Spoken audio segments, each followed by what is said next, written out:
प्रथम अवतार की कथा। मत्स्य अवतार। प्राचीन काल की बात है, जब ये संपूर्ण ब्रह्मांड महाप्रलय की ओर बढ़ रहा था।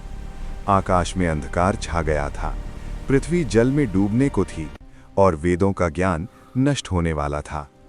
उस समय धरती पर एक धर्मात्मा राजा थे, मनु महाराज। एक दिन वे नदी के तट पर जल से आचमन कर रहे थे। तभी उनके हाथों में एक नन्ही सी मछली आ गिरी। मछली ने करुण स्वर में कहा, हे राजन, मेरी रक्षा कीजिए, बड़ी मछलियां मुझे खा जाएंगी। मनु महाराज ने उसे कमंडल में रख लिया। पर आश्चर्य, वो मछली हर दिन अद्भुत रूप से बड़ी होती चली गई। कमंडल, घड़ा, तालाब, नदी, समुद्र और अंत में वो मछली विशाल दिव्य रूप में प्रकट हुई। तभी मछली बोली, हे मनु, मैं कोई साधारण मछली नहीं, मैं नारायण हूं, भगवान विष्णु।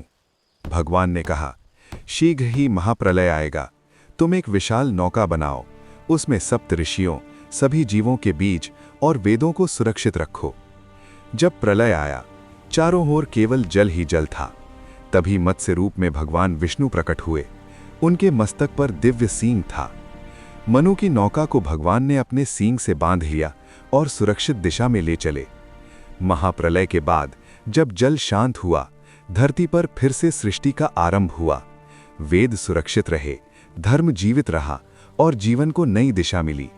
यही था इस ब्रह्मांड का पहला अवतार, भगवान विष्णु का मत्स्य अवतार, जो हमें सिखाता है, जब जब ज्ञान और धर्म संकट में पड़ते हैं, तब तब ईश्वर स्वयं प्रकट होते हैं।